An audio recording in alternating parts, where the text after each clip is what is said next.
Okay, we got about a minute and a half till start time. I'm going to ask if you are a presenter, but you're not presenting yet, if you'll go ahead and turn off your camera, so that way we can get all our council members in the tile for the broadcast. Council members, as you know, please leave your cameras on at all times.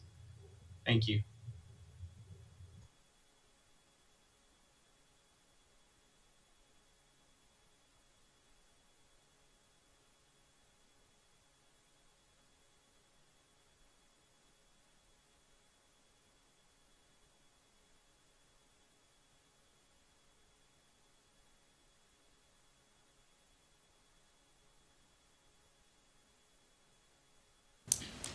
You can read my lips.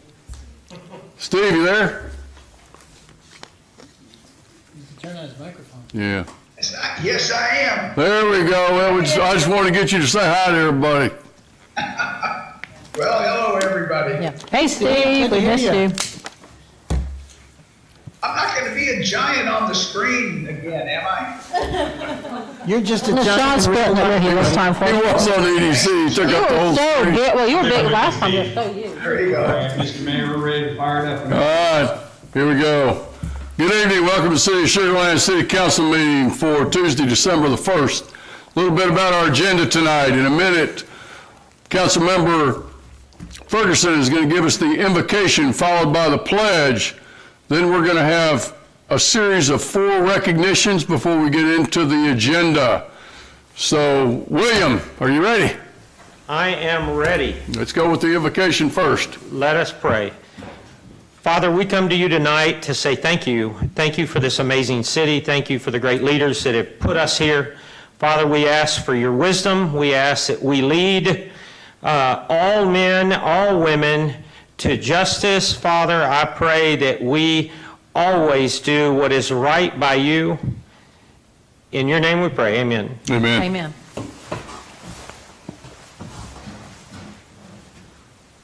I Pledge allegiance to the flag of the United States of America and to the republic for which it stands, one nation under God, indivisible, with liberty and justice for all.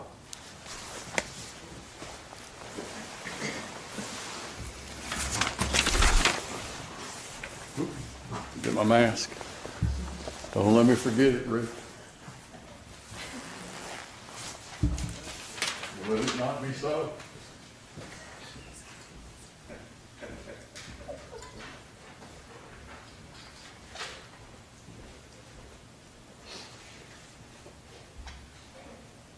It's a real pleasure tonight to recognize our state representative, District 26, Rick Miller.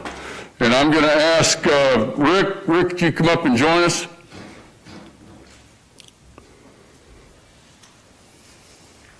Don't be shy. I'm not. Never shy. How are you, man? I'm doing great. We've got a proclamation, but before I do the proclamation, let me take this thing off. Before I do the proclamation, let me say a few words about Rick. You know, when we came in office at the same time. We both came in 2012. You came in at the state legislature. I came in as at-large in council. So we kind of grew up in the government together, you in the state and me in the city. And the thing that I remember, there were 2 things that really stood with me. One, I could always trust you to tell me the truth. I may not like what you were telling me, and I may not agree with it, but you're always firm. You always had a good reason for believing what you believed or what you supported, and I appreciated that. And the second thing that really struck me was you would come to our council meetings. Every time you were in town, you'd be sitting out there, whether we recognized you or not. You weren't here to be recognized necessarily. You were here to listen to the business of the city of Sugar Land so that you understood, what made the city run. And I know I appreciate that. I know all of us on council appreciated your representation. I've told you personally, I'll say it again in front of everybody, we're going to really miss you at the state legislature because you were an advocate for us. You listened to us, and we appreciate you. We love you here in Sugar Land, and I'm going to let you say a few words, and I'll read the proclamation. Well, thank you, Mayor and Council. Always great to be here. I remember my first time I came, and Jimmy Thompson was mayor, right? And he came out to me afterwards and says, "What the hell are you doing here? That's never happened before." I said, well, I represent this great city, and I'm proud of this great city, and I want to be here to participate and know what you're doing. And so I'll never forget that. And so, yes, we were honest with each other. We were truthful. But my job as a public servant is to support the people I represent, being District 26 or the Fort Bend County, and especially this great city of Sugar Land. And I'm very proud of it.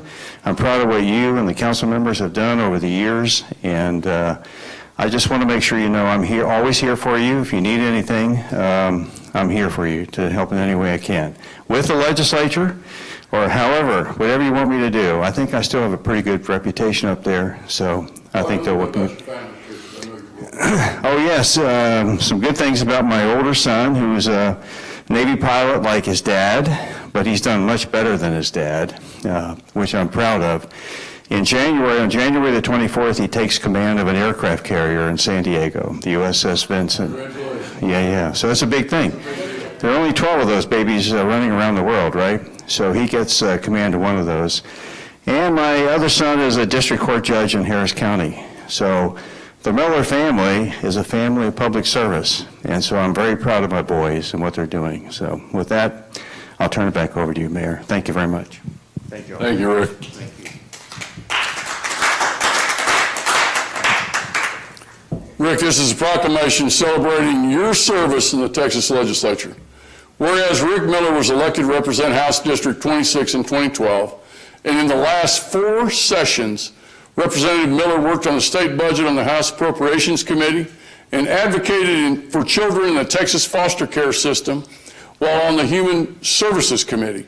Also focused on veterans and proper funding of the Texas Veterans Commission and Texas Military Department, local issues to help develop infrastructure and encourage economic development, and carried many bills supporting Fort Bend County and the city of Sugar Land. And whereas in 2013, Representative Miller sponsored Senate Bill 1373, requiring the Honor and Remember flag to be flown on designated days to honor our fallen heroes and for a Texan who loses his life or her life while in combat. This flag flies at the Sugar Land Memorial Park. Whereas Representative Miller sponsored House Bill 1982 in 2015, now there's a conundrum, transferring state property from TxDOT to the University of Houston Sugar Land to allow for expanded educational opportunities. In 2017, he authored House Bill 931, facilitating the creation of hike and bike trails, allowing Texas cities to enter into limited liability agreements with electric utility providers, and authored House Bill 1647, adding the city of Sugar Land to current state law allowing for rebate of state and local hotel occupancy tax revenue for construction or expansion of a convention center hotel project. And you've been busy, Rick. And whereas House Bill 4297 was authored by Representative Miller, which created the Telfair Track 5 Commercial Management District to coordinate and manage shared structured parking and coordinate security and maintenance throughout the Sugar Land commercial area known as Track 5. And in 2019, authored House Bill 2203, requiring a city to be notified of a reported radioactive substance was released in the environment to help keep residents and first responders safe. Rick, we appreciate not only this, but we appreciate all your representation. I appreciate your friendship. I look forward to continuing our friendship. You guys live in Greatwood, so you're not very far down the road, and I know we can call on you. Thank you again, Rick, and all the best in the future, and we're here to help you. It's been my honor to serve and to know all of you, and I'm here for you forever. Thanks. Council, come on down. Let's get a picture with Rick.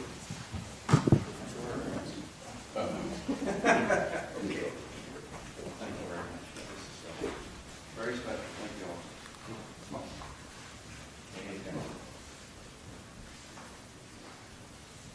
Okay, great. Everyone look up here, please. 1, 2, 3. 1, 2, 3. Last one. 1, 2, 3. Looks great. Thank you very much. Thank you all. Thanks, Rick. Thank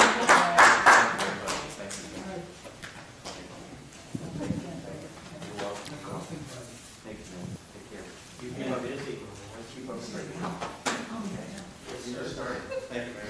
Yes, sir. Thank you, Rick.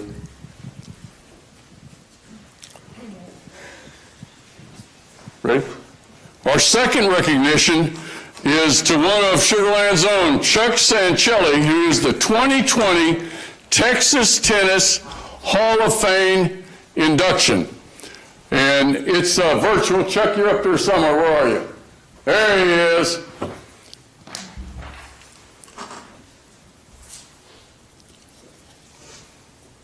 We have two guests tonight. We've got Chuck, and then we've got Emily Schaefer, the Director of Tennis for the Houston Parks Department.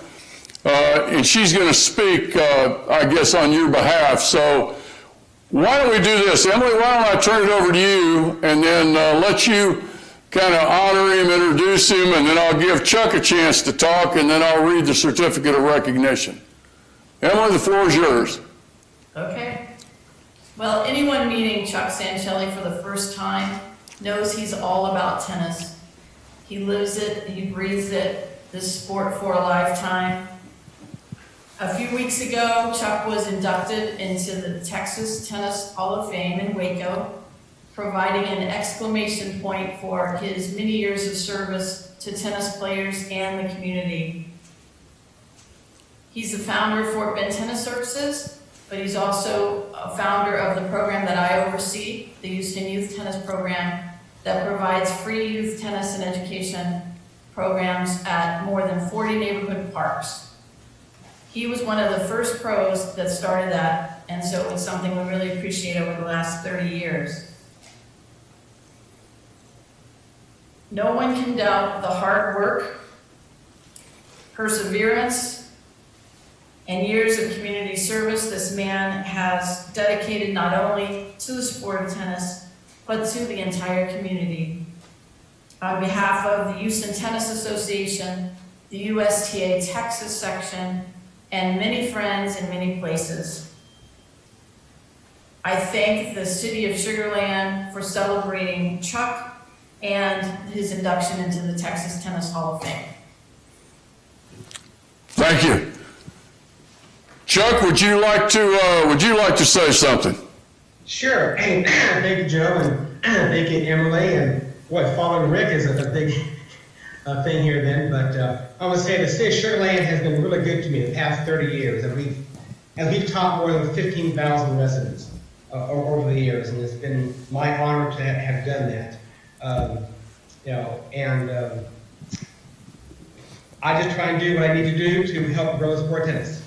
And then that's what I try and do, to make life better for people and allow them to have a good sport and a good community involved with them.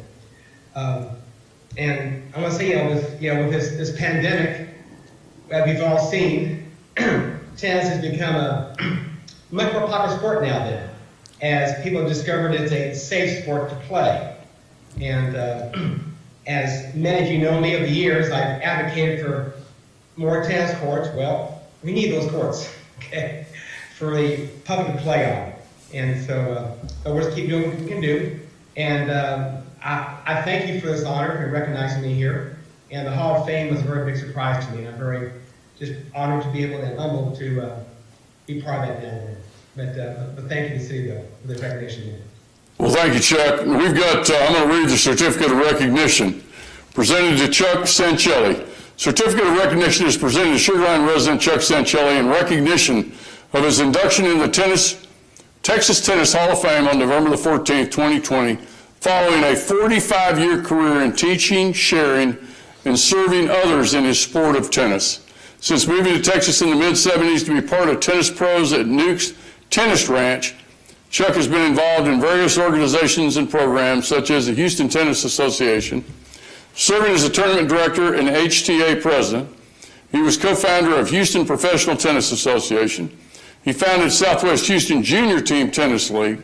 He was a founding pro for the West Houston Ladies Tennis Association and was a co-founder of the Houston Parks and Recreation Department's National Junior Tennis Team. He's volunteered on numerous committees of the United States Tennis Association and USTA Texas, and was honored with the W.T. Caswell Award for contributing to the growth and development of tennis in Texas.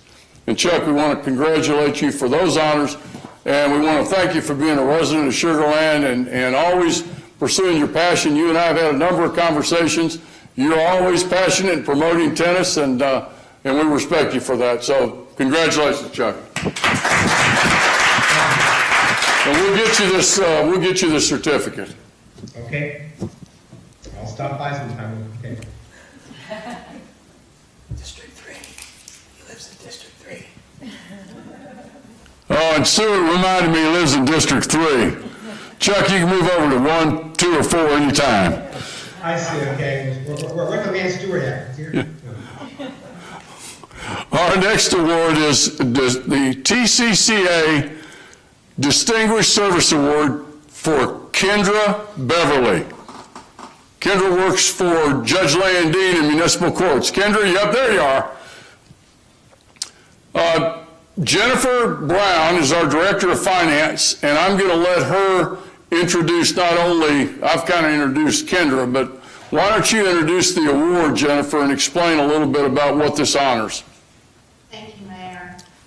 We are very pleased to recognize Kendra. She was recognized by the Texas Court Clerks Association, which is the governing organization for the municipal court clerks. They have honored her with their Distinguished Service Award for 2020, and she was recognized at their virtual business meeting in October. This award recognizes a service, program, task, or endeavor performed by an individual in the court profession who is serving in a non-judicial capacity that has benefited the entire TCCA membership in a distinctive way by showing dedication and extraordinary commitment to the profession. Throughout this year and throughout her career, Kendra has taken initiative, displayed leadership, and continues to show dedication to education and commitment. She's actually finishing up her last session to become a level 3 the next level of court administrator. She's already a certified municipal court clerk. She's working on the next level of certification. So while she is one of 3 that we have in our court out of only 123 certified municipal court clerks in the state of Texas, she continues to pursue her development education, and we're very proud to have her on our staff and to recognize her for this distinction. Thank you, Jennifer.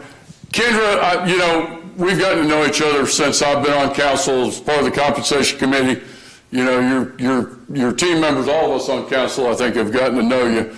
The thing that I think describes you best since I've known you, as you've come with Judge Landine, and we talk about the court metrics, now that can put a lot of people to sleep unless it's you and Judge Landine doing the presentation. And what I always remember is, I think you really define excellence. I mean, you pursue excellence every day in your job, not only to support your colleagues and Judge Landine, but to support Jennifer and all of us on City Council and the City of Sugar Land. So congratulations. It's another huge honor. I have no doubt there'll be others to come, but we appreciate your service to Sugar Land. Thank you. Would you like to say a few words? Well, I just want to say that it is an honor to receive this award. I am no doubt dedicated to excellence and just leading the rest of my clerks to the same and holding them to the same standard. The city has been very supportive of me, and I appreciate that. I appreciate the support from Jennifer Brown and Jennifer May and just all of the assistant city managers in being able to achieve the highest level of education that we can. And I'm excited to receive my certified court manager here. 14 more hours to do, and then I'm done. So I just appreciate it. There you go. Thank you so much, Mayor. Thanks, Kendra.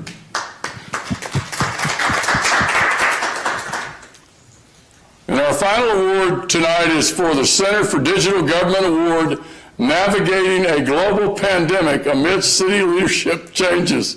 And Jessica Young's here, Jessica, I'm going to get you to introduce this because I can barely pronounce it when I read it. It's a mouthful. It is a mouthful. All right, so thank you so much for having me. With COVID-19, there was no alert that triggered city response. It's an invisible threat to human life that spread across the globe, so it didn't come with the standard operating procedure. No one got an alert on their phone that said, hey, local government, now it's time for you to do something. But luckily, the city of Sugar Land didn't need to be told. Through a robust emergency operations center structure, the city mobilized for employees, residents, businesses, and intergovernmental stakeholders. With sanitizing procedures, new inspection processes, updates to first responder training, facility safeguard purchases, and collaboration with regional and state partners, the city jumped into action. And all this while our newly hired city manager, Mike Goodrum, barely had a chance to fully move into his office yet. But when the most uncertain times occur, that's when City of Sugar Land employees truly answer the call. And it's because of the extraordinary efforts of each city employee that the city has been honored from the Center of Digital Government for a national award for our response to the global pandemic amid city leadership changes. Now, I know that you are probably very tired of hearing the word unprecedented, but COVID-19 is such an unprecedented event that each of our departments quickly identified the need to reach out to stakeholders for data so that we can piece together a full picture of how COVID was affecting our city so that we can make decisions. For example, the community engagement team partnered with local nonprofits to get data on how many local residents were applying for services such as rent assistance. And planning worked closely with each of the local hospitals to get daily numbers on how many respirators are in use, how many ICU beds are in use, how many COVID tests are being taken at local sites. And then economic development, they created a survey and collected data from local businesses to understand the extent of layoffs or closures and what they would need in order to open safely. In addition, when we wanted to optimize our response and engage residents when there is so much COVID misinformation out there, the communications team used AI data to gain insight into the topics residents were concerned about most. And they programmed a chatbot for social media to address the influx of COVID messages that we received. IT, they quickly deployed laptops and secure mobile VPN solutions to numerous city staff so that we could maintain city services while also social distancing.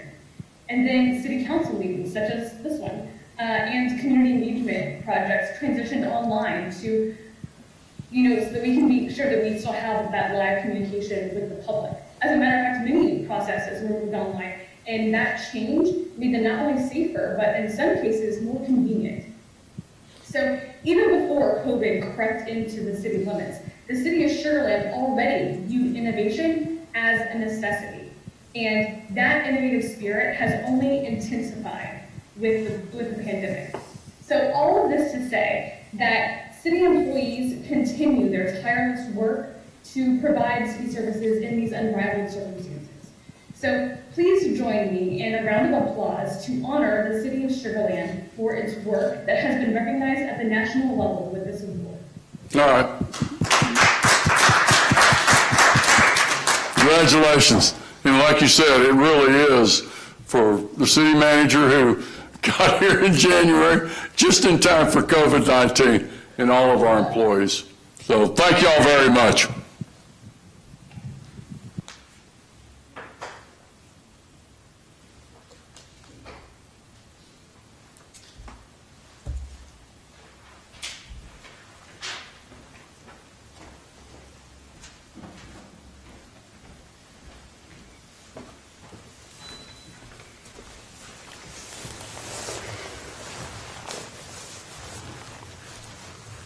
All right, moving on to item number 1, public comment. Thomas, do we have anybody that wants to comment? No, sir, we have no comments. All right, moving on to item number 2, consent agenda. All these items are considered routine business. We'll take them as one motion. We are going to pull item number A, The reason we're going to pull it is the resolution number is incorrect, so we won't need a staff presentation. I'll merely read the correct resolution and the items. So can I have a motion for items B through E? You got a motion by Lane. Do I have a second? Second. Second by Jacobson. You vote at this time, please.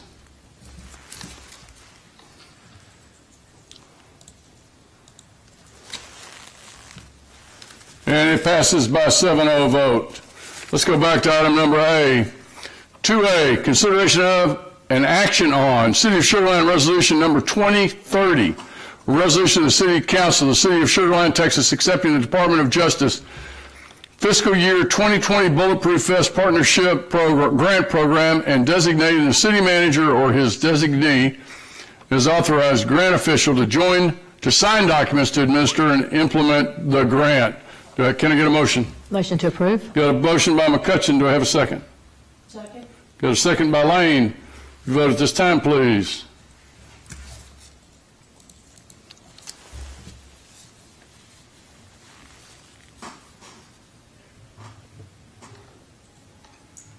Do not see anything. Oh, it was up there. It passed 7-0, Mayor. It passed 7-0. Perfect. Item number 3, donations. 3A, consideration of an action on acceptance of a donation from the Cullinan Park Conservancy in the amount of $287,465.93 in cash and in-kind services for conceptual design, park wayfinding signs for Cullinan Park Improvements Phase 2, CIP, PK 2001. We've got Joe Cheshire, our Director of Parks and Recreation, and we have a special guest with us tonight. Do we not, Joe? Yes, sir. Thank you, Mayor. Good evening, Mayor, members of City Council. Before I jump into the presentation, just wanted to acknowledge Cullinan Park Conservancy Board members here with us tonight.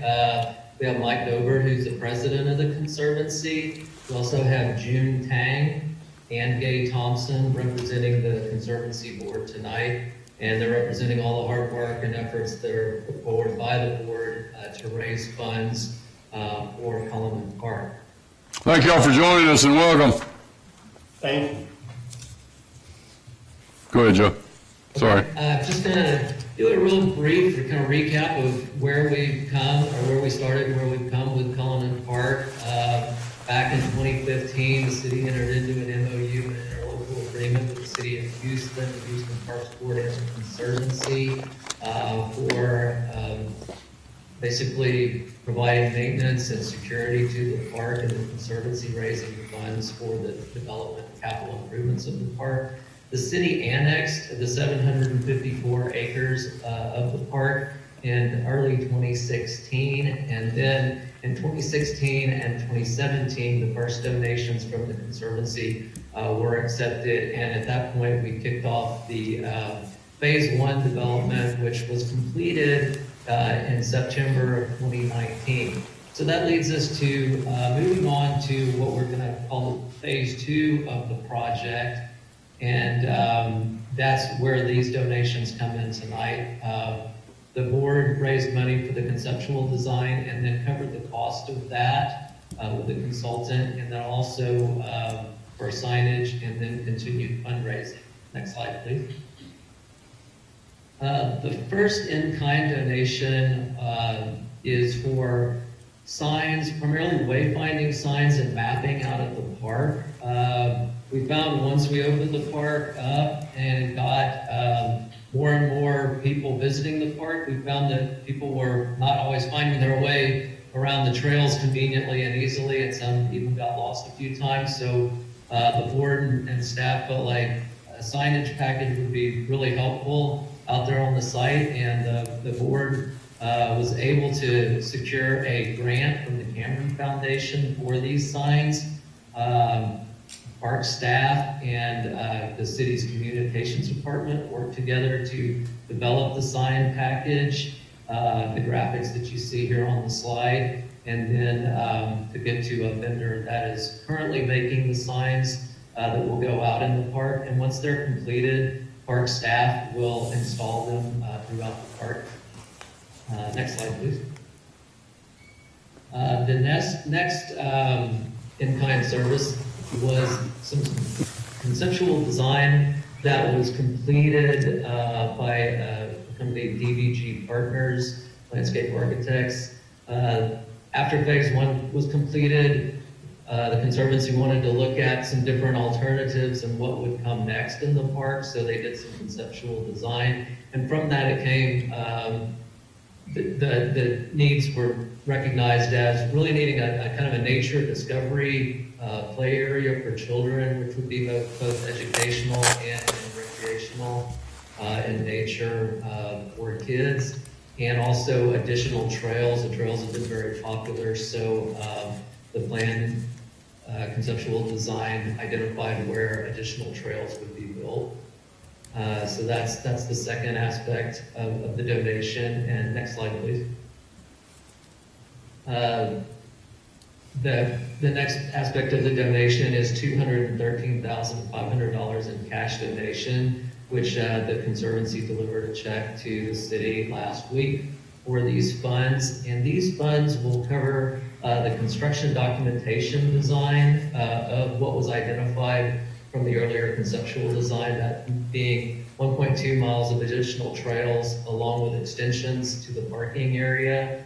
And these funds will go towards the final design of that. We anticipate bringing a contract to City Council January 5th, 2021 to award that contract. We're currently working on that right now. And then later on down the line, we anticipate additional donations from the Conservancy to cover the cost of construction. One thing we wanted to also note was that the Conservancy was able to secure a grant from the Texas Parks and Wildlife Department for $200,000 for additional grant or for additional trail development. This was part of the Parks and Wildlife Trail Grant Program. Next slide, please. So with that, staff would recommend that City Council formally accept the donations in the total of $287,465.93 in cash and in-kind services. And we'd like to extend the city's gratitude for these generous donations made by the Coleman Park Conservancy. Mike, you, June, and Gary are doing such a good job raising money. We got some other areas that we need y'all to work on. So once we have a great team, and it's teamwork. Well, you bring the team with you. We'll get you engaged, man. We're not shy about asking for help. Well, great job. We appreciate everything that y'all have done. Council members, any questions? No? Can I get a motion? Steve has a question. Steve? Oh, Steve, where are you? There you are. Steve. Yeah, just a quick question, Joe. The amount you just quoted, does that include the Texas Parks and Wildlife grant? No, that does not. The grant will be a reimbursement type grant. Once the funds are secured, it will be a reimbursement. So no, this is over and above that $200,000. Okay, thank you. So it's really $500,000 is what we're talking about. That's well done. Man, we could get them signed up now before they get away. Do I have a motion? You got a motion to approve? I think I just heard Nishad. Nishad, motion, second? Second. Got a second by Lane. If you vote at this time, please. Can't imagine it being anything other than unanimous approval. Steve, give me a roll call vote. Are you in favor? Yes, I am, Mayor. Okay. I didn't get a prompt this time to vote. All right, we got a 7-0 vote. Thanks, Steve. And Gay, June, Mike, thank y'all very much. Joe, thank you. Yes, sir. Thank everybody. Thank you. Bye. Item number 4, contracts and agreements. 4A, consideration of an action on authorization of a 1-year contract with MVBA, LLC, DBA Accounts Receivables Collections Group for the collection of delinquent emergency medical services and miscellaneous accounts receivable. This contract will automatically renew for an additional 4 one-year terms. We have Ms. Jennifer Brown, our Director of Finance. Jennifer. Thank you, Mayor. Good evening. This evening we are here for your approval of a contract with McCreary, Selka, Bragg, Allen, Just a refresher, we did a request for proposals last November. It went out. We accepted proposals in January, and MVBA was the top-ranked proposer for both EMS and miscellaneous receivables collections with a proposed fee of 17% of the amounts that they collect. During that time, the 86th legislature passed House Bill 2826, which requires the Attorney General to review and approve all contingent legal fee services contracts. And this is because the services are performed by an outside firm, even though they're not performing legal services, they do consider this a contingent fee legal services contract because it's not a set per hour fee. And so while City Council approved the original contract on March 17th and the amendment to the contract on September 1st, on next slide please, and we did submit for the Attorney General review and consideration after each of those City Council approvals. The Attorney General's office refused to approve the contract as the city submitted or waive any of the requirements under House Bill 2826 for the first submission, which was done after the March 17th approval. They also refused to approve the amendment in September because they stated, one, the original contract had never been approved by the Attorney General's office, so they would not approve the amendment to it. They also provided a new list that was previously undisclosed, a list of requirements that they believed had not been addressed or included in the contract under Chapter 2254, Subchapter C of the Texas Government Code. And correct me if you state that section correctly, it's a mouthful. And so in response, we did receive that information back in October, and the City Attorney's Office subsequently rewrote the entire contract to specifically address and include all the language that was stated in the statute, and does incorporate the previous amendment that council approved into the original contract. Next slide. And so under House Bill 2826, City Council will need to have a statement of findings. This will be part of the motion, Mayor, that you will read, or whoever makes the motion. The statement of findings is that there's substantial need for the legal services. The legal services cannot be adequately performed by the attorneys and supporting personnel of the City of Sugar Land, and the legal services cannot reasonably be obtained from attorneys in private practice under a contract providing for only the payment of hourly fees without regard to the outcome of the matter, because the nature of the matter for which the services will be obtained, or because the City of Sugar Land does not have funds to pay the estimated amounts required under a contract providing only for the payment of hourly fees. Next slide. And basically what that means is that it would cost us more to pay hourly fees for the legal firm to do this job than we would probably collect in revenue from the efforts under the contract. Staff, then this evening we're here recommending that City Council approve a contract with MVBA for collections of delinquent and EMS and miscellaneous receivables accounts. As I said, after City Council considers and approves this evening, we will resubmit or submit actually this original contract to the Attorney General for review. This contract would replace anything that has previously been approved by City Council. The contract would be effective upon approval by the Attorney General's office, and then the period is for 1 year with 4 one-year renewal options. Next slide. I would be happy to address any questions. You have the motion for the approval on your screen, and I will be happy to address any questions. Any questions, council? I'll make a motion to approve the contract with MVBA LLC, finding that 1, there is a substantial need for the legal services. 2, the legal services cannot be adequately performed by the attorneys and supporting personnel of the City of Sugar Land. And 3, the legal services cannot reasonably be obtained from attorneys in private practice under a contract providing only for the payment of hourly fees without regard to the outcome of the matter, because of the nature of the matter for which the services will be obtained, or because the City of Sugar Land does not have funds to pay the estimated amounts required under a contract providing only for the payment of hourly fees. Thank you to our state legislature once again for helping us with business that we just couldn't do without their amazing support. I've got the motion on the table. Do I have a second? Second. Good. Thank you. We got a motion, we got a second. If you'll vote at this time, please.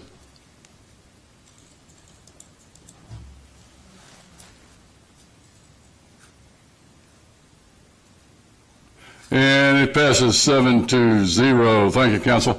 Item number 5, ordinances and resolutions.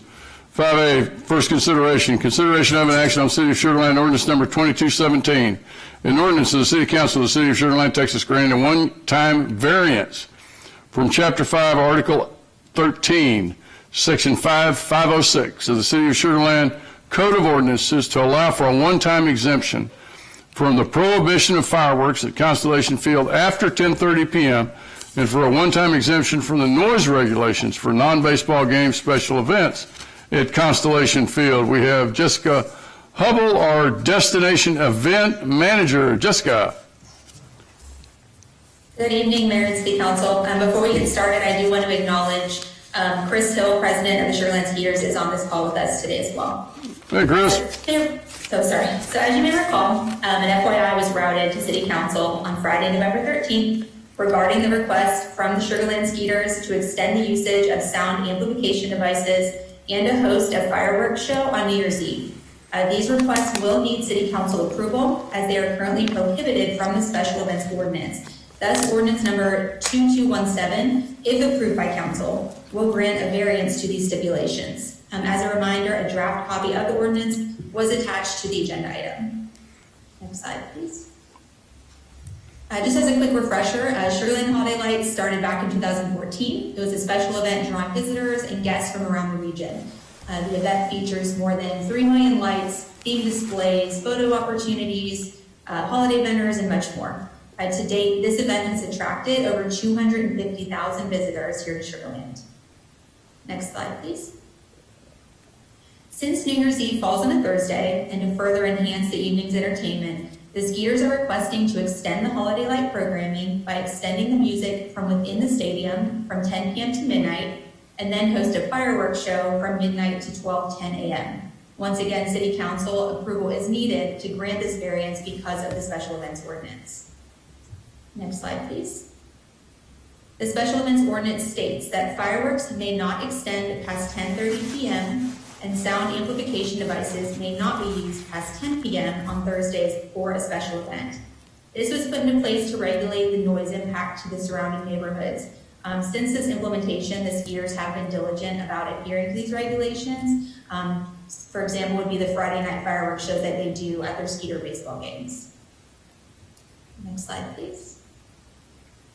Therefore, for Council's review is draft ordinance number 2217, which would allow for the one-time exemption from the prohibition of fireworks at Constellation Field after 10:30 p.m. to host a fireworks show from approximately 12 a.m. to 12:10 a.m. on January 1st, 2021, and a one-time exemption from the prohibition against sound amplification devices at a special event at Constellation Field after 10 p.m. I want to point out that the maximum noise level would remain the same. We're not asking for it to go louder, just longer.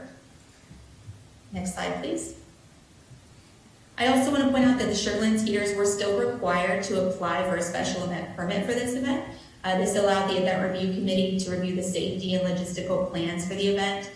This event was ultimately approved and permitted, except for the fireworks show, which is dependent upon City Council approval.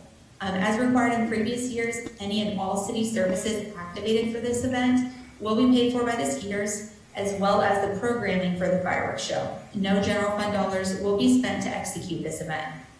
Additionally, skiers have informed their surrounding stakeholders like the airport, NALCO, Johnson Development, and Union Pacific to ensure they're informed of the potential fireworks show and that they're in support of it. Next slide, please.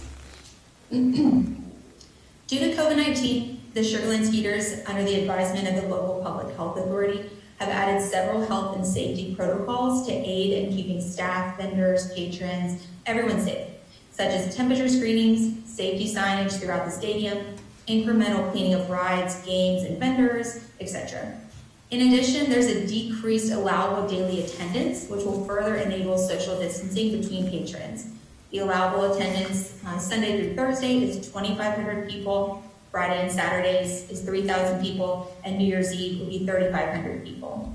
Pre-COVID, if you recall, the allowable capacity of the stadium with field utilization is around 10,000 people. So this decrease in attendance ensures plenty of room for social distancing. Next slide, please. So with that, staff recommends City Council approval of the first reading of ordinance number 2217, granting a variance to allow for the Sugar Land Skeeters to use amplified devices past 10 p.m. and to allow for a fireworks show from midnight to 12:10 a.m. during this year's New Year's Eve event. Next slide, please. The next steps would be to host a second reading on December 15th, pending tonight's consideration by City Council. Next slide. And as I mentioned at the beginning, Chris Hill, president of Sugar Land Skeeters, is on this call. He and myself are happy to clarify any questions you may have. Council members, any questions? No questions, Mayor. Do I have a motion to approve? So moved. Got a motion by Jacobson. Do I have a second? Second. Got a second by Lane. Your vote at this time, please.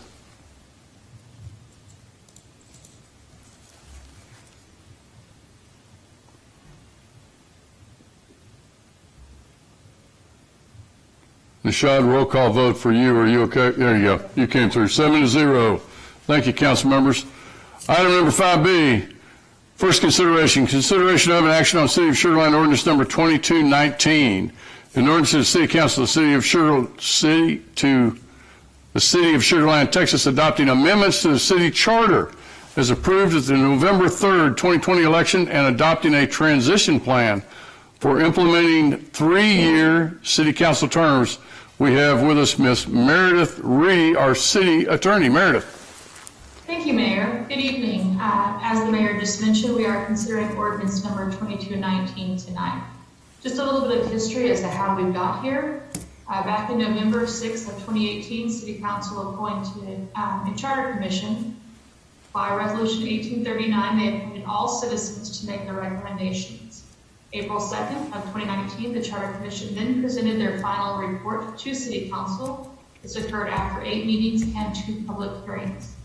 February 4th, City Council then called the May 2020 election. The little pandemic happened, so on April 7th, you went ahead and postponed that election to November. Then just past November 17th, we canvassed the election returns, and we discussed the transition plan for implementing the next 3-year terms. Next slide, please. So the Charter Commission is appointed every 5 years in accordance with Section 1.05 of the city's charter. The most recent Charter Commission was made up of David Gornett, the chair, Tom DeMont, Jack Wolholm, Stuart Jacobson, and Carla Mott. Next slide, please. So City Council approved placement of the 9 propositions on the May charter election. All 9 of them passed. This evening we'll be talking about the amendments that are being made to Articles 2, 3, 4, and 5. Next slide. So I'll go through this quickly. If you have questions, just go ahead and stop me. So Article 2 is being amended as shown, 2.01, 02, 03, 04, 07, and 09 in accordance with the propositions. 05 is being amended to fix a typographical error and to align back with the definitions that were approved at the last election. 09C was amended to acknowledge that there is a supermajority requirement for the budget. 11 and 12 were also just to add titles because the last charter election did not add titles to those sections. Next slide. Article 3, Section 3.04 was revised to reflect the number of signatures required, non-substantive provisions, and 301 and 0203 were typographical errors.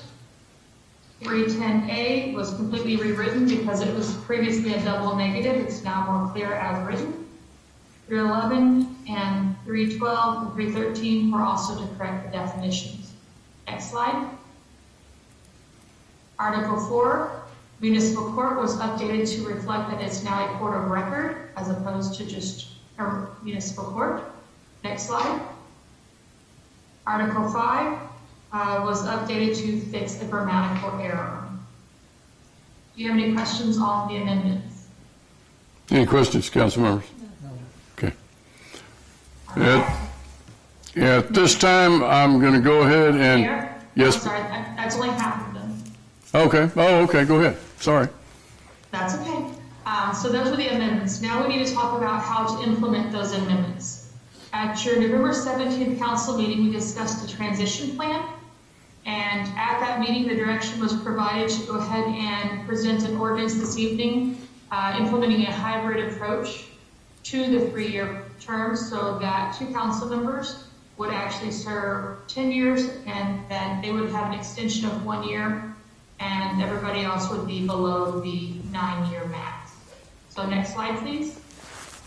So the ordinance that is being presented to you tonight includes language that would extend position at large 2 and District 4 term, the current term by 1 year and would not extend any other terms. And at that point, Mayor, this is now the end of my presentation. Okay. Questions of staff? No questions. Motion? Motion to approve. Got a motion by Lane, do I beg your pardon? Got a motion by Lane, do I have a second? Second. I've got a second by Kermali. You'll vote at this time, please. Well, before we vote, I think I'd mentioned to council members the last time that based on the way that we'd done it, and I wanted to make sure that everybody knew that I would not vote in favor of this. I'm not going to vote in favor of it because I felt that the Charter Review Commission, they had specifically given us direction for no more than 9 years. And even though this keeps more or less to that for 2 places, it doesn't. So I want to make sure everybody understood the position. It wasn't anything, nefarious or anything. I just felt that it doesn't comply with, and I was vocal about it the last time, it didn't comply with what I believe the Charter Review Commission came through. So if you'll vote at this time.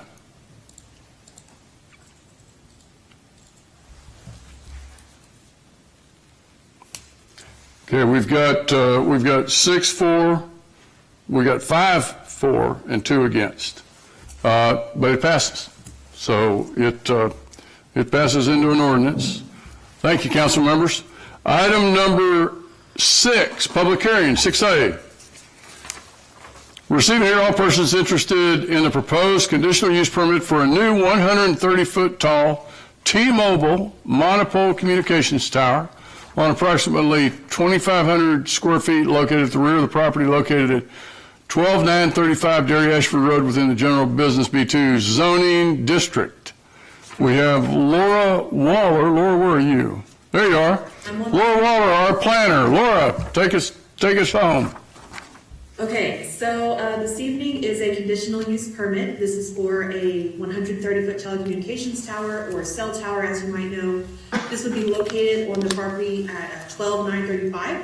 You might know it as the Live Oak Grill. So the Live Oak Grill is there at the corner of Dairy Ashford where it turns as it crosses 90 and then goes north. So the Live Oak Grill you can see in that image on the right is that long skinny property, and the grill is at the front of it. At the very rear, there is some green open space that they have chosen to lease to the cell phone tower company so that they can put up a new cell tower in this area. This area is zoned B2 and is near other M1, which is restricted industrial, and some business office areas. So this is a fairly commercial area. There is no nearby residential. Therefore, staff and the company did think this was an appropriate location for a tower to go. Next slide. So some specifics about the tower itself. This area is a 50-foot by 50-foot lease area at the rear of the Live Oak Grill property. The proposal is a 130-foot pole and with 1 antenna currently proposed. However, there is room for 3 more. So they do have the option for co-locating 4 antennas total on this one tower. The location is 25 feet from side and rear property lines, and is proposed to be an 8-foot wood fence for screening, as well as hedges surrounding the entire area, and 2 4-inch caliber oak trees provided along the front to be further buffering between the live oak grill parking and the tower. Again, like I mentioned, there is no residential property nearby, and the CUP is in line with the comprehensive and future land use plans. Next slide. So here's an overall site plan. This does show the entire live oak grill area, the existing building, as well as the series of parking lots. And then at the very rear is the lease space, circled there in blue. Next slide. So here you can see a zoom in of that lease space. So on the far left, those 2 large circles would be the proposed oak trees. And then, as you can see, surrounding the entire area is a row of hedges placed along 36-inch centers. So that is standard, what we normally see with a conditional use permit. Here you can see inside the tower, inside the lease space is the wood fence, and then the tower itself, as well as some other ground-mounted equipment. The ground-mounted equipment is proposed to be 8 feet tall at the maximum, so it would be completely screened by the wood fence as much as possible. And all of the other equipment is not ground-mounted, so it does.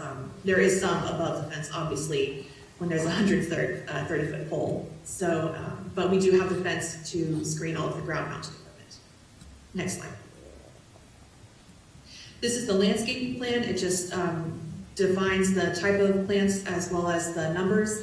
So there are going to be 71 wax myrtles that go in the hedge around the area, as well as those 2 live oak trees that will be 4-inch caliber, as is typical for conditional use permits.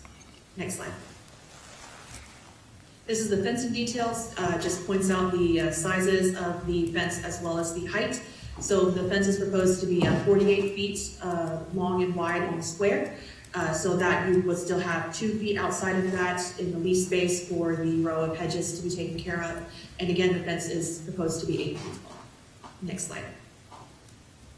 This is the elevation that shows the edge of the fence on the very edges of that elevation in the darker shaded area. That's the maximum height of the wood fence. Although they are cut through so that you can see the ground mounted equipment, that is the maximum of 8 feet. As well as some other equipment that is above that, the bridges and the different cords that connect everything. Those would be slightly higher, but again, it's not ground mounted. And then the total top of the pole would be 130 feet. The 3 boxes that are dashed there in the middle would be proposed locations for future carriers, for future antennas, for co-location opportunities. And then the only proposed antenna at this time is the one at the very top at 125. Next slide. We do have several CGI perspectives. So in the upper right corner, you can see what the current image looks like. And then the larger picture there in the center is the proposed tower kind of superimposed into that picture rendered by the computer. So we have this picture, and then next slide. This is another view. Next slide. Here it's harder to tell exactly where the pole is because there's already several different telephone or electric poles, but it is just right there in the very center. There is a tower. Next slide. And then again, so this one is from 90 alternate, I believe. Okay, next slide. Here are some site photographs. In the upper left-hand corner is the view of the rear of the live oak grill. So this is taken from the lease area looking towards the grill. At the center and the bottom, you can see, this is from the parking lot that was just shown, the gravel area. So if you just kind of turned it 180 degrees and looked back towards the lease space, the 2 kind of stakes there, I don't know if you can see them terribly well, but there are some lighter colored wood stakes, and that does mark off the edge of the property there. And then in the upper right-hand corner is taken from the paved concrete nearby where the visitor parking is. So the gravel parking is what is typically used for employees and overflow. And then from the concrete parking, just looking across the gravel area towards the lease space again. And you can maybe faintly see the stakes, but it is quite a distance there to the rear of the property. Next slide. This is an excerpt from the future land use map. And again, this area is classified as a light industrial, and it is proposed to continue to be light industrial. This, there is the nearest residential area, you can see in the bottom right-hand side, is a little bit of the yellow there on the other side of both Ultimate 90 and Highway 59. So again, this is considerably far away from any residential area, and it would support industrial as well as regional activity center and regional commercial services areas in the future. Next slide. A recap of the commission. We did hold a public hearing on October 22nd for our Planning and Zoning Commission. We did not receive any inquiries prior to the meeting, and there were no speakers present. We also have not received any inquiries since this time of the meeting. There were minimal questions. The commission was primarily concerned with screening and buffering. The hedges originally were spaced at 48 inches, and the trees were only 2.5, which does meet development code standards. However, it's not what we typically see with CUP cases. So they did request those to be upgraded a little bit to meet our CUP standards. So now the hedges are all 36 centers and trees are 4-inch caliber. The recommendation did pass 7-1 with 1 member absent. And since then, all the recommended changes have been made, and we've again had no more inquiries since the last meeting. Next slide. The public hearing requirements for this evening were all met. Mailers were sent out, as well as posted in the newspaper and online.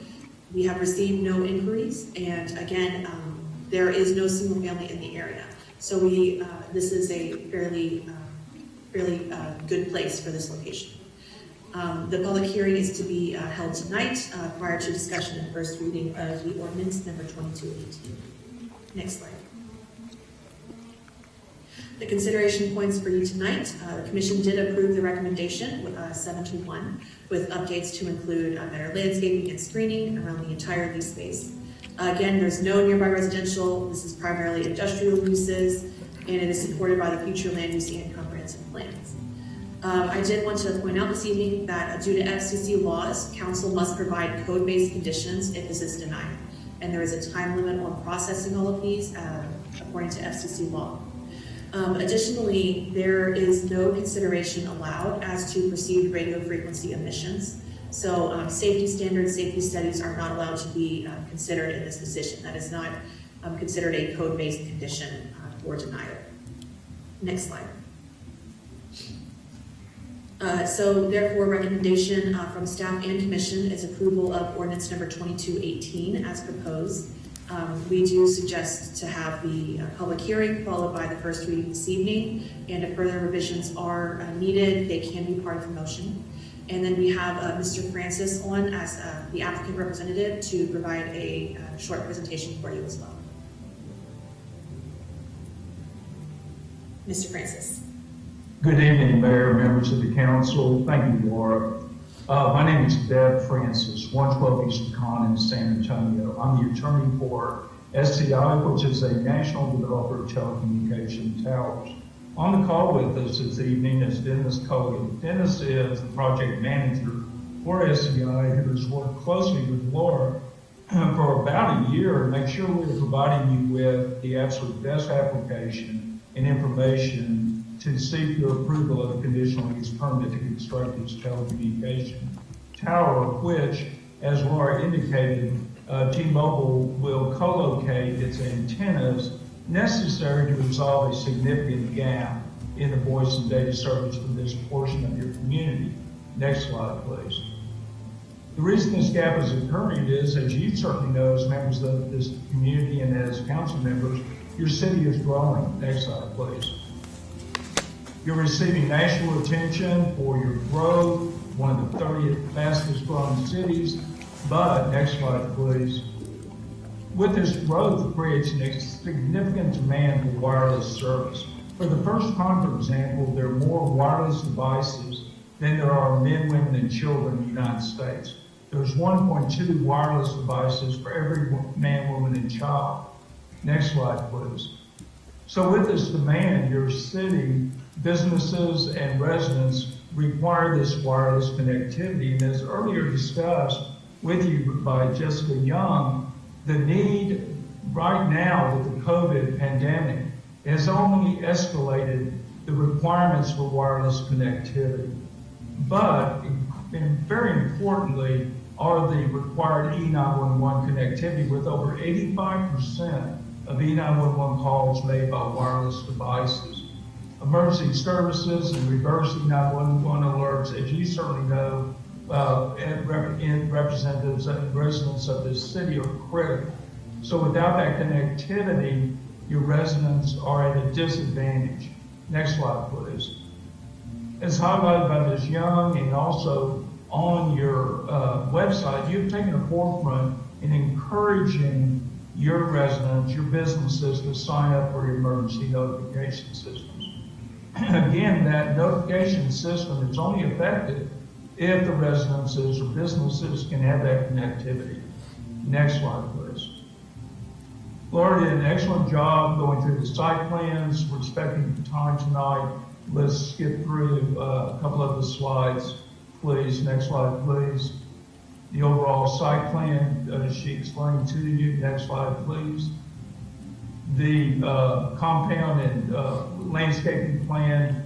The only highlight I'd like to make is the size of the compound was designed by the SCI team to adequately provide additional ground space for up to 3 additional co-locating wireless carriers. Next slide, please. The fence was very well explained and appreciated by Laura. Next slide, please.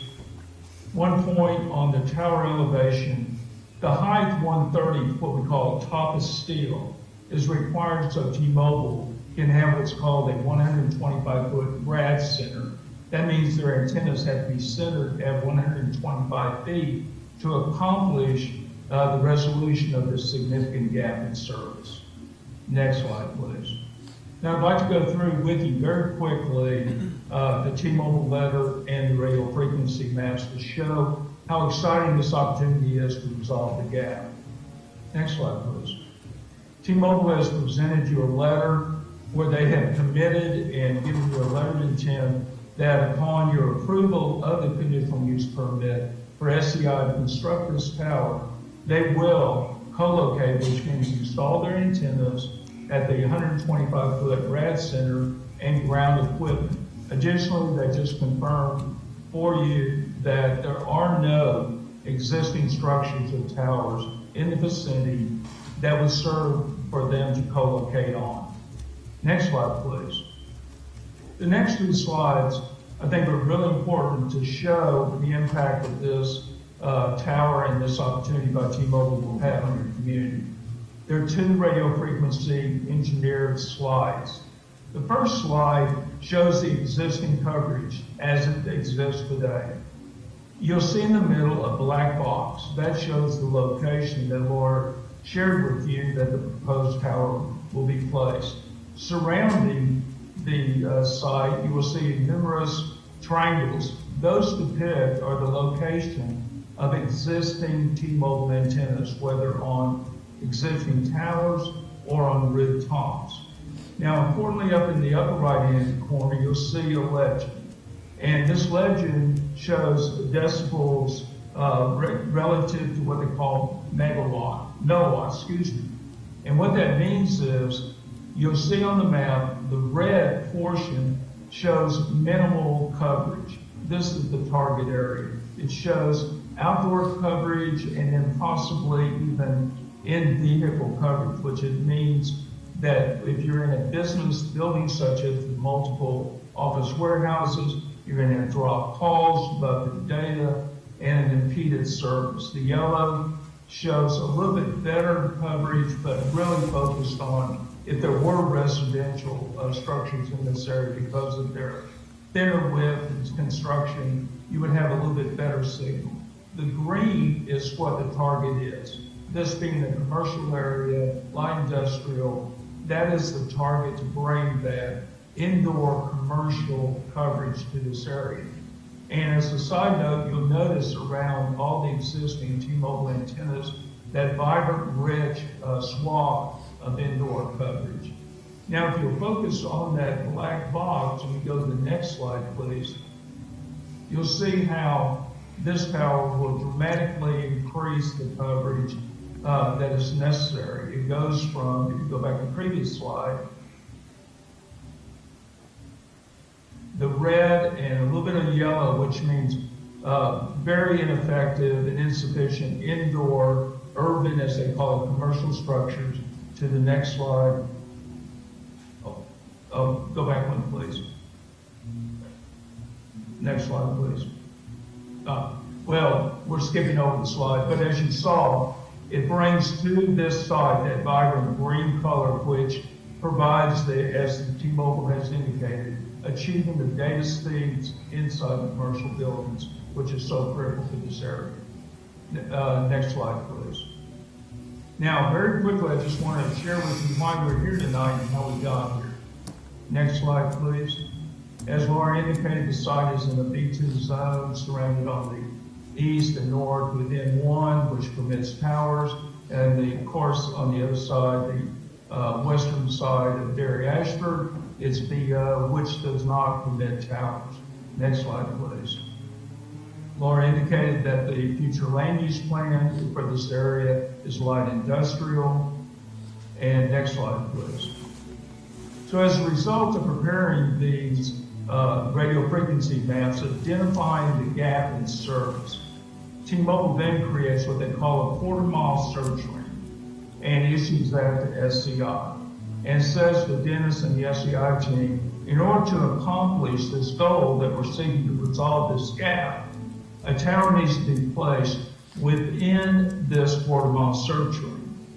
Dennis and his team then goes out and contacts property owners, searches the areas that are meet what the federal courts call the ABLES.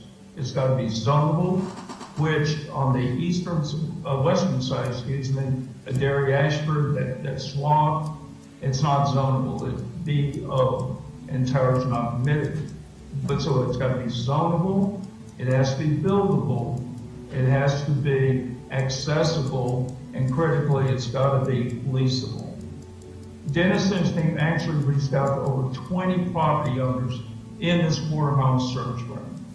Through contacts, determined whether or not is their site available and is it accessible. This is the only site in which there was a willing landlord to place the tower and meet the requirements, so there are no alternative sites available within the search ring. Next slide.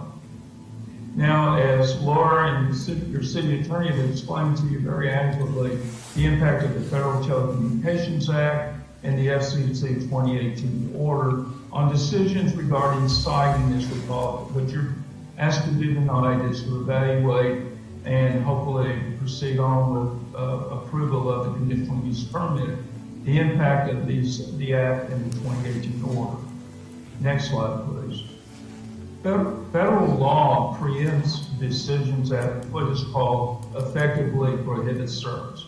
So, in other words, if the city, the council, deny the SCI's request for conditional use permit, it would, as we've shown you with the gap in service and so forth, materially inhibit, those are the words of the 2018 FCC order, materially inhibit T-Mobile's ability to resolve its service needs and improve its service capabilities for this section of your city.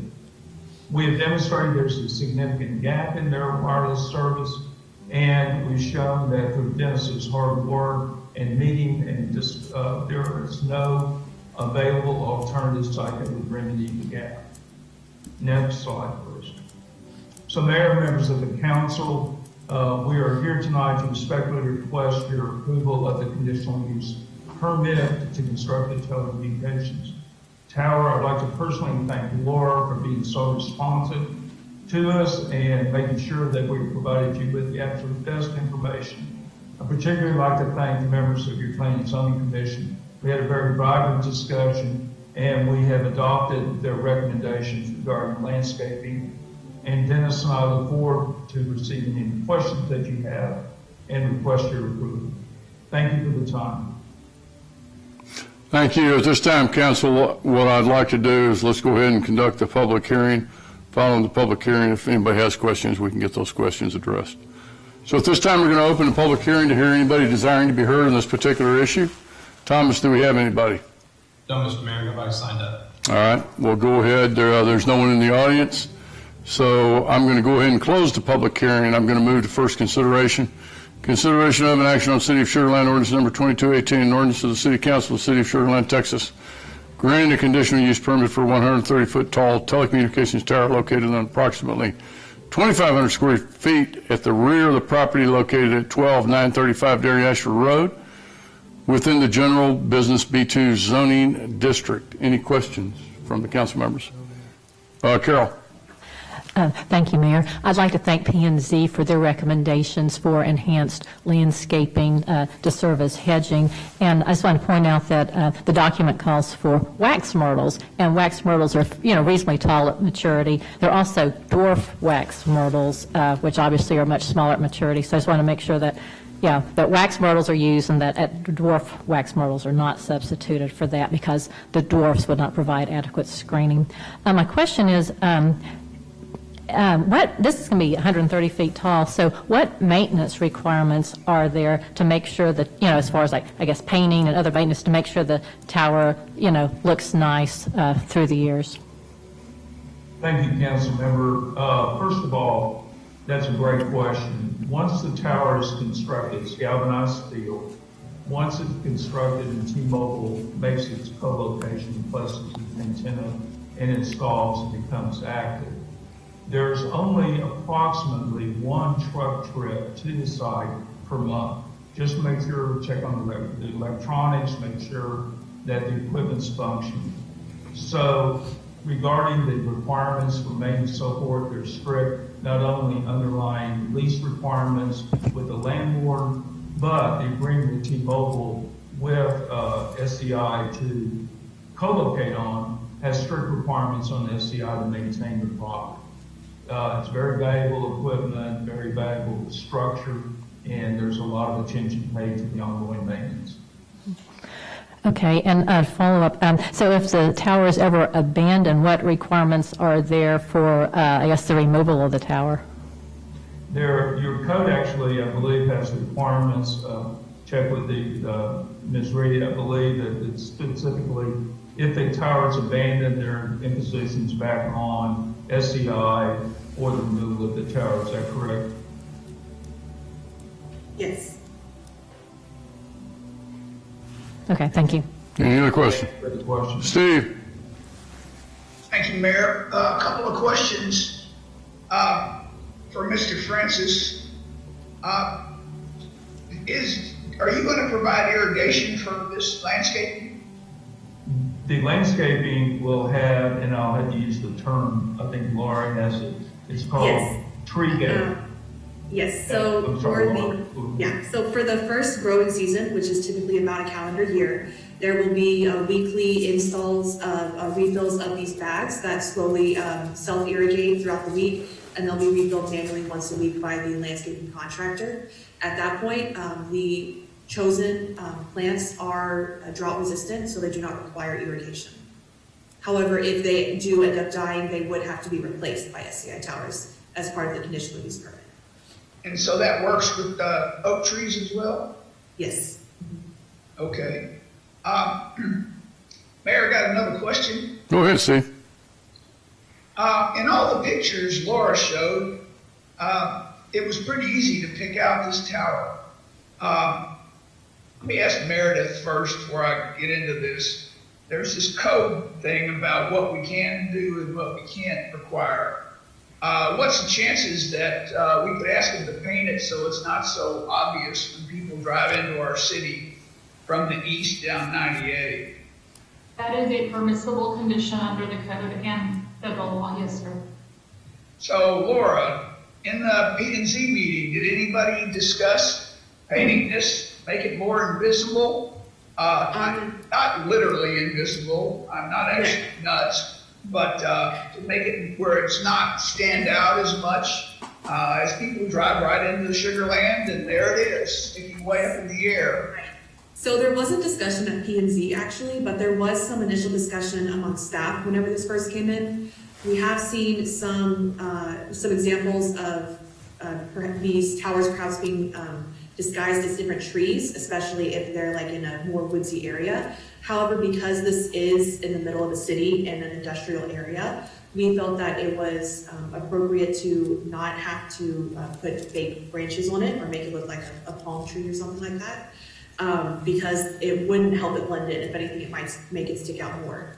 However, I would not, I don't know about painting. I don't know if there is a specific paint color that could help it blend in more. Maybe Mr. Francis can help with that. Thank you, Laura. Thank you, Councilman Porter, for the question. Historically, gosh, I've been in this work too long than I want to admit, but originally when towers became really more, vibrant, if you would, back in the 90s, there was the same question you asked, could we paint them? And the first thought is paint blue, the sky's blue, but the sky's never blue. So it actually showed up, results where they quickly said, no, don't paint the towers blue. Then they said paint them white. Then, of course, the sky was never white. These are galvanized steel, much like your big transmission towers. And really, across the board, we've been actually asked to do not paint it because it draws greater attention to the tower. We respectfully request that it maintain its galvanized feature that naturally dulls, much like your transmission towers, the galvanized features and become less intrusive actually. So, Laura, are you familiar with any of these studies that show that we paint it blue, white, whatever, this is the best we can get? I'm not, personally, I am not terribly familiar. This is not my specialty. However, I do know in the past we have not required towers to be painted. But again, that's up to council to decide. Well, Doug just popped up. Do you have something to say? With the mayor's permission, I just wanted to say that I have read some about that, and the fact is that some of that can end up drawing more attention to it, just, versus the galvanized that's very similar to the light poles that we see along 59 or that. But I don't believe there is really a paint color that we would recommend specifying to the council that would do, it may do more harm than good. So that would be my suggestion, is not to apply something else for that. I just don't think that the outcome would be what we might want. Well, okay. So much for that. Thank you, Mayor. Yes, sir. Thank you for the responses. Stuart. Thank you, Councilman, for your question. I have a question for Meredith, please. So Meredith, if the whomever, whatever party is able to do this, if they want to locate additional equipment on this tower, is it a full permitting process? Does the P&Z get a say in that? Does the council get a say in that? Laura is so excited to answer it. I'll let her take it. Yes, so I actually prepared this answer for you guys.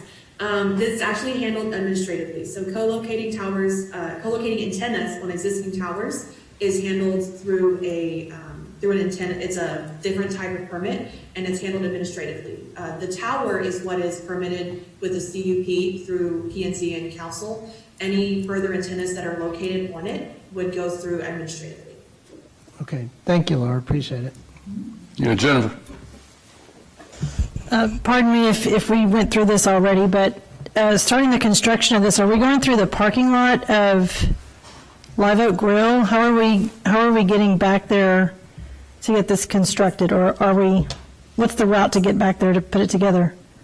This does involve using the existing access that's already built for Live Oak Grill. There is a separate instrument that was recorded to provide access to this site, and then there will be a 12-foot wide asphalt pathway laid out for further access because it did require ground covering. However, the existing concrete and gravel that's already there will remain there and will be utilized. Okay, I just wanted to make sure that, their parking lot remains intact and there's no drainage issues for their customers. It's a very popular, very charming restaurant in Sugar Land, and just want to make sure that their parking lot is protected for their customers. Yes, their parking lot should not be affected by this, except for during the immediate construction concerns, and that would be controlled through our traffic engineering. They're probably pretty happy because they're the ones least getting at least a lot, one of the two. I don't want to get mud on my boots when I'm going out there to give me a burger. We're building it. Carol? Thank you. I'm actually pretty intrigued by Councilmember Porter's comment about painting the tower, but what about the same shade as the bark of the live oak tree? That would sort of blend in better. You wouldn't want like blue or green, but what about the bark of the live oak tree? Well, except typically the trees in this area are not 130 feet tall. I was thinking about that point. They're not usually quite that tall, but yeah. Hole in the middle of the sky, rather than a silver one that might reflect the sky a little bit better. Okay, just grasping at straws here. So. Motion approved. So move. Got it. Jacobson, second. I'll make a second. Zimmerman. I've got a motion, I've got a second. Vote, please. Remember, if you vote no, you're going to have to make a statement of why you're voting no, and it has to comply with the law. Vote at this time, please. I want to ask you a question. Yes, sir. If I abstain? Meredith? I'm sorry, I didn't hear the question. William asked the question. Councilmember Ferguson asked the question if he abstains. The most recent charter election requires the council members to vote yes or no unless they have a conflict pursuant to state law. So the answer is you got to vote. Right. Okay. Okay, we've got a motion, we've got a second, we've called for the vote. And it passes 7-0. Thank you, council members. Thank you. Item number 7, City Council City Manager Report. 7A, City Council Member Reports. William, let's start with you. You've been busy. He's about worn out. Sir, Sorry, William. I can honestly say I've never met more engineers in my entire life. Not at an engineering firm. I have been overwhelmed with the positive information and positive processes. It is something to behold what the city of Sugar Land has been able to accomplish over the years quietly. Thanks, William.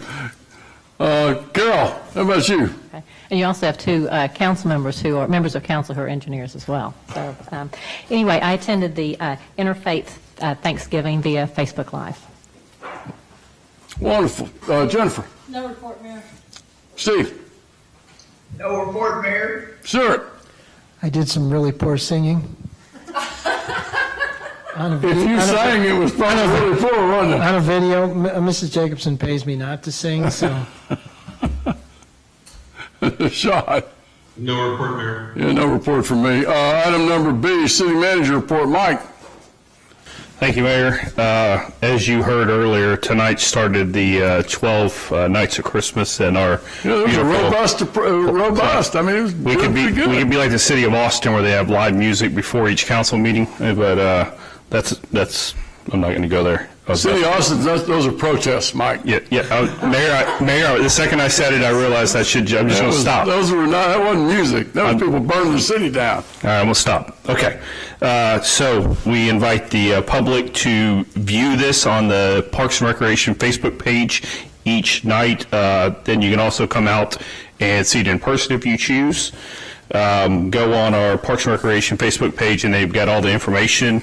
You can also see a video of our very, very talented city council and their beautiful voices, Mayor, and their singing abilities. And so I just got that looped at the Goodrum household. We just can watch that over and over. I'm sure Jessica and the girls and your son will be impressed. I have no doubt. Very impressed, sir. Then also, as you know, we had bad weather, so we had to reschedule the drive-in movie theater, and we got those rescheduled Frozen will be Friday, December 18th, Christmas Story the 19th, and Elf on the 20th. Gates open at 5, movie starts at 7.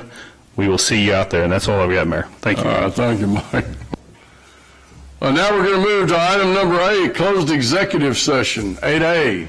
Closed executive session is authorized by Chapter 551 Texas Government Code in accordance with Section 551071. Consultation with our attorney. And item number B, Section 551074, personnel matters. We're going to adjourn into closed executive session. It's 7 o'clock and we got a 2 or 3 minute point. Why don't we take a 5-minute break real quick?